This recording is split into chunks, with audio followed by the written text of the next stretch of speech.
የኢትዮጵያ ኑሮ ማለት ነው። እንጀራ በቅጠል ነው መጋግሩት። ኤሌክትሪክ የለም። ቢኖርም እዚህ ሀገር ማለት ነው መብራት ይሄዳል።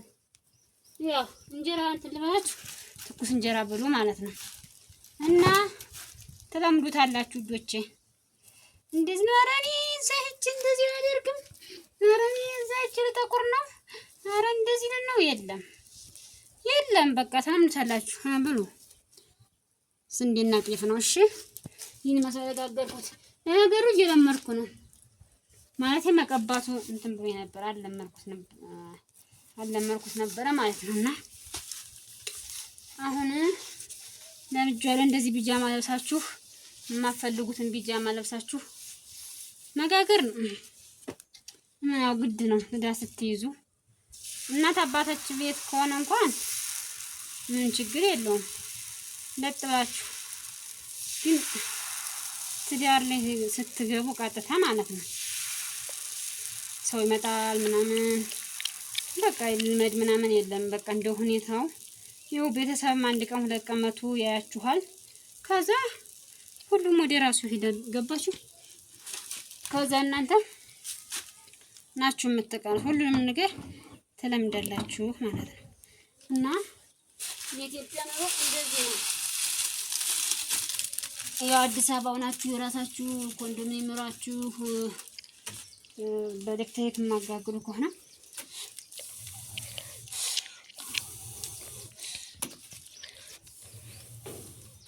እንደዚህ ጀላችሁ እንትን ማለት ነው። ማን ኤሌክትሪክ አለኝ ግን እንትን የለም መብራት የለም። ገባችሁ አይደለም?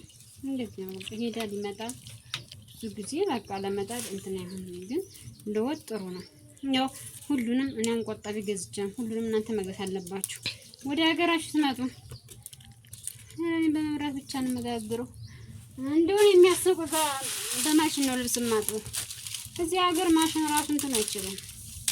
እዛው ትልቁ ከተማ አዲስ አበባ ካልሆነ ማሽኑ ራሱ አይችልም። ቆጣሪው ራሱ አይችልም። ሁሉም ነገር በሀገር የኛ ሀገር በቃ ይሄ ነው። ስለዚህ እኛ መቀበል አለብን። ያስጠላችኋል እኮ ግን ደግሞ እስከ መቼ ስደት ማርያምን፣ እስከ መቼ ስደት እንዴ? በቃ በጣም ነው የሚከብደው እውነት። በቃ እንደ ሰው መኖር ነው መቼም። እኛ ሺህ ዓመት አንኖርም። ስለዚህ እንደ ቤተሰብ ልብስ የምንለብሰው መታችሁ እዚህ ሱሪ እየለበሳችሁ ቅንቅን ቦርሳ ይዛችሁ ቅንቅን ማለት የለም። አይሆንም። ይሄ አይሆንም። ነው። ይሄን አውቃችሁት ነው መምጣት ያለባችሁ። ልክ እንደ ቤታችሁ ማለት እንደ ከተማው ማለት የምትኖሩበት እርግጥ አዲስ አበባ እንደዛ ብትሉ ችግር የለውም። ግን እንደኛ ሀገር እንደዛ የለም። ምንም ያህል በቃ ብዘንጡ ነጠላ መልበስ አለባችሁ። ሙስሊሞቹን ሻር ማድረግ አለባቸው። ነጠላ ትደርባላችሁ፣ ሙሉ ቀሚሳችሁን ትለብሳላችሁ እንጂ ቦርሳ ራሱ የለም። እንደዚህ ማንጠልጠል የለም እኛ ጋር። ይቺ ዝም ብላ 10 ብር የምትገዙ ያለችው ለስልክ ለምናምን እና ለብር ያችን ነው ይዛችሁ የምትሄዱ ማለት ነው። እና እንደዛ እንደ ሰፈሩ ነው የምትሆኑት መሆን ያለባችሁ። ሰፈሩ ለየት እኔ አሁን ልብስ አለኝ ግን ከሰፈሩ ተለይቼ መልበስ አልፈልግም። ምክንያቱም ከባድ ነው እንደምታውቁት በእኛ አማራ ክልል በጣም ጦርነት ነው። ከአረብ ሀገር መጣኝ እንደዚህ ያላት ተላችሁ የሆነ ችግር እኔ መግባት አልፈልግም። ስለዚህ ፒጃማዬን ለብሼ ፎጣዬን ለብሼ ጎተት ነው እዚህ ጋር ሻርቤን አስራለሁ አለቀ። ባታስሩ እንኳን በቃ ትኮናነባላችሁ። ስለዚህ ያለው ነገር ይሄ ነው። ይሄን አውቃችሁ መምጣት መግባት አለባችሁ ልጆች።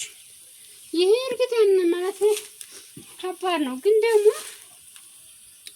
ቢያንስ በፊት ተከራይተን ነው የምንኖረው ማለት ነው። ግን አሁን በራሳችሁ ቤት በቃ በራሳችሁ ቤት እንደዚህ ዘና ብላችሁ ቢያንስ የስደት ውጤታችሁ ብታንስም ብታልግም ቤት ሰርታችሁ መምጣት ነው። ሌላማ የአረብ ሀገር ብር ማለት እንትን አይደል በቃ አይጠገምም። ይሄ ከመጣችሁ ራሱ ሂዱ ነው የሚለው። ኑሮ ውድ ነው እዚህ። እኔ ዛሬ ጎመን ማለት ነው ጠይቄ 60 ብር አሉ ማለት ነው። 60 ብር እንግዲህ አስቡ። ጥቅል ጎመን ማለት ነው። አንድ ጥቅል ጎመን በጣም ነው እንትን የሚለው ግን ደግሞ እንደ ሰው መኖር ነው። እናንተ እንደ ሰው መኖር ነው። መፍራት የለባችሁም። መፍራት የለብንም። ተመናገር እኛ እስከ መቼ ተሰደን እንዴ? ይኖራና ነው። ስለዚህ አትፍሩ። መጣችሁ ትዳራችሁን ያዙ። በቃ እንደ ሰው መኖር ነው። አይ ሀገሬ እንደዚህ ነው እንደዚህ ቢሆን እንደዚህ የለም። በቃ ይሄን ህይወት ይሄ ነው። በቃ እናንተ ስላሰባችሁ እናንተ እንትን ስላላችሁ አይደለም። እኛ ስላሰብን እኔ እንደዚህ ነኝ፣ እኔ እዚህ ደረጃ ደርሳለሁ፣ እኔ እንደዚህ አይደለም። ሁሉም የተጻፈለት ነው። ህይወት እንደተጻፈልን ነው የምንኖረው። ስለዚህ ያን ነገር ተቀብለን እንትን ማለት አለብን ማለት ነው። መኖር አለብን። ይሄን ደግሞ እናንተ ማወቅ አለባችሁ። ፍጹም ስነግራችሁ ማለት ነው። እንደዚህ እንጀራ እንደዚህ ያደረግሽው እንዳትሉኝ። ይሄ ሆነ በቃ ይሄ እንደዚህ ነው ያለው ነገር እንደዚህ ነው ጉዶቼ ማለት ነው። እና እናንተም ነው ታሉ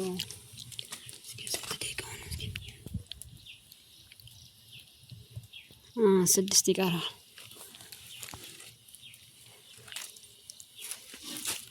እናንተም ነው ታሉ ለማለት ያህል ነው። ድሮ ከአንድ ቤት ተከራይታችሁ መከራ ስታዩበት የነበረው ቢያንስ ቤት ሰርታችሁ ከሰራችሁ ያ ትልቅ ለውጥ ነው። አሁን እዚህ ከተማ የዛሬ ስንት ዓመት የቀን ስራ እየሰራው ሰው ቤት የቀን ስራ እየሰራው ነበር የምተዳድረው አንድ ትንሽዬ ዶርም ተከራይቼ ማለት ነው። ግን እግዚአብሔር ይመስገን ሄድኩኝ ቤቴን ሰራው በአቅሜ ማለት ነው። መጣሁኝ ቢሞላም ባይሞላም ትቼው መጣሁ። ሰዎቹ እርግጥ ጥሩ ናቸው፣ ግን እኔ ሰዎቹ ጥሩ ስለሆነ እዚያ ጋር ማርጀት የለብኝም። ገብቷችሁ አይደለም? ስለዚህ እኛ እንደ አቅማችን መኖር አለብን። ያ ምንድነው? ያ ትልቅ ለውጥ ነው የምለው። ለምን እኔ እዚህ ሰፈር የቀን ስራ ተሰራበት ነበረ፣ ግን እግዚአብሔር ረድቶኝ ሄጄ ቤት ሰራው ማለት ነው። እግዚአብሔር ይመስገን ለኔ በጣም በቂ ነው። በዚህ እድሜ ስጠኝ እንጂ ማለት ነው ልውለድበት ላጊጥበት እንጂ የምፈልገውን ልብስ የምፈልገውን ዕቃ የምፈልገውን ቤት ሰርቻለሁ። እግዚአብሔር ይመስገን ይበቃኛል። ምንም የሚያጓጓኝ ነገር የለም አሁን ላይ ማለት ነው። አሁን ላይ እንደ ሰው እንደ ሀገር ሁኜ መኖር በቃ ብታጡ መቼም ጉልት ሰርቶ መኖር አያውቅም። ቤት ካለ ገባችሁ፣ እህል ካላችሁ እህል ካልሸመታችሁ ለዚህ ላሻወር በደንብ ጉልት ሰርታችሁ ራሱ መኖር ትችላላችሁ። እስከ መቼ ስደት? እኔ አሁን ሁለቴ ነው የሄድኩት ማለት ነው። እርግጥ መጀመሪያ ላይ ስመጣ ቤቱ አላለቀም ነበር፣ ግን በቃ በጣም ደሞዜ ትዝ ይለኝ ነበር። ሂጂ ነበር የሚለኝ ግን በእህል ያው ጉልበትም አላለቀም። ምንም እንትን አላልኩኝ እና እዚህ ስትሆኑ ሂዱ ነው የሚላችሁ። ግን ደግሞ በሄድነ ቁጥር የምናጠው ነገር አለ። የምታውቁት ነው እናንተ፣ ለእናንተ አልነግራችሁም። እና ተመስገን አምላኬ በቃ ያለውን ነገር እንደ ሰው እንደ ሀገሩ መኖር ነው። ምክንያቱም እኛ ሺህ ዓመት አንኖርም አይደል? ለዚህ 50 60 70 ለዞን ፈጣሪ ከፈቀደ ፈጣሪ ከወደደ ነው። ለዛም እንትን ማለት ምንም አይሞላም። ምንም ያህል 2 ሚሊዮን 3 ሚሊዮን 4 ሚሊዮን ብታመጡ አይሞላም። መሀል ላይ ነው ቅብጭ የሚለው ነው ስላየሁት።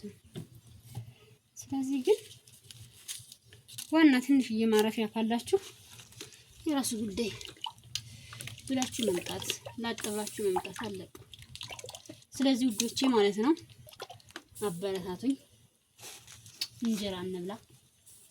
እንጀራ ይሄን ይመስላል። የማሽላና የጤፍ እንጀራ ነው። ሰምታችኋል፣ ግን እንዳትሰድቡኝ። ገና አልለመድኩኝም፣ የተለማመድኩ ነው። ገና ከመጣሁ 15 ቀን ነው እና እንደዛ ነው ውዶቼ። እና ስለታችሁ አመሰግናለሁ። በሊብ መጣ ውዶቼ አበረታቱኝ።